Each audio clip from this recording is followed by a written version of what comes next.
I'm Ryan from the band Guster, and this is WBRU.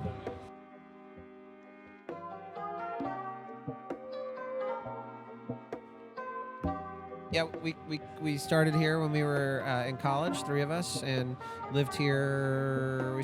Played our first show in 91, early 92, and we left here in 99 when we all kind of moved to New York. But our roots are still here. Nobody lives in the same city, so we still claim Boston as home turf. I mean, one guy lives in New York, I live in Vermont, one guy lives in Maine, one guy lives in Nashville. Like, we're kind of from all over. So that's why we can still consider ourselves a Boston band, because it's really kind of the only place that makes sense.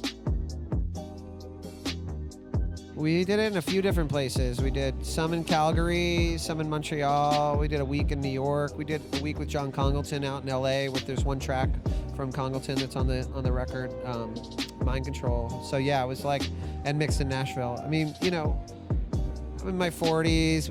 We all got kids, so we kind of have to do things in like pieces, so we don't like divorce.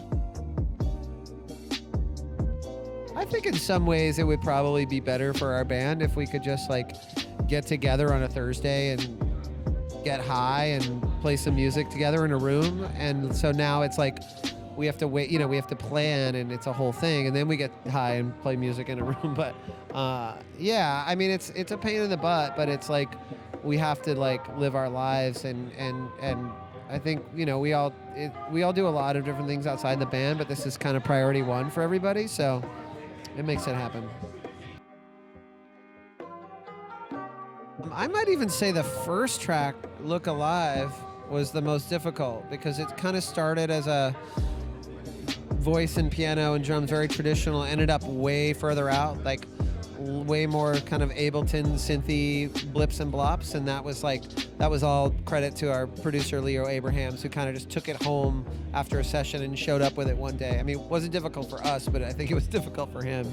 But it was a little bit difficult for us to wrap our head around where it was going. But yeah, that's one of my favorite things we've ever done. I really like the new Big Thief record a lot. Lizzo is really good. The new Kevin Morby is crushing. My kids are really into Billie Eilish, and I'm like kind of into Billie Eilish too.